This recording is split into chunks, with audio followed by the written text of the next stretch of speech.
रोप लावायचे या अटीवर पुन्हा भर उन्हाळ्यातही पोसले पाहिजे, घर नव्याने पुन्हा बांधले पाहिजे, जळमटांना जुन्या जाळले पाहिजे.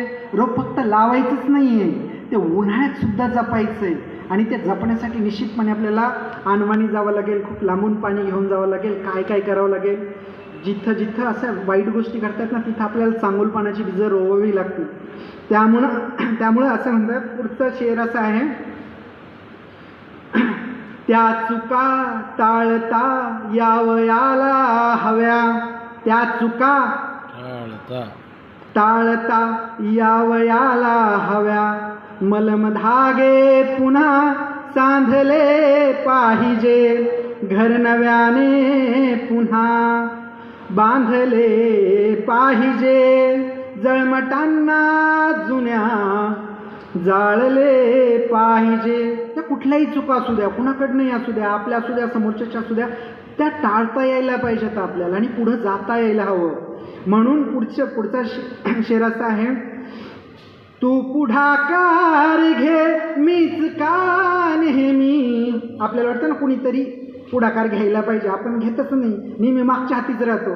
म्हणून आपणच आपल्याला सांगितलं पाहिजे, तू पुढाकार घे मीच का नेहमी, तूच मागे सुखा लागले पाहिजे, घर नव्याने पुन्हा बांधले पाहिजे, जळमटांना जुना जाळले पाहिजे, घर पुन्हा मूक होणार नाही कधी, घर पुन्हा मूक होणार नाही कधी, तू मला मी तुला भांडले पाहिजे, घर नव्याने पुन्हा बांधले पाहिजे, जळमटांना जुन्या जाळले पाहिजे. आणि शेवटचा शेर असा आहे याच्यामध्ये, लोक येतील धावून शब्दांवरी. लोक ना एवढे आले तर लई झालं आपल्याला काका. लोक येतात तुमच्या बोलण्यावरून, हे करण्यावरून लोक येतात.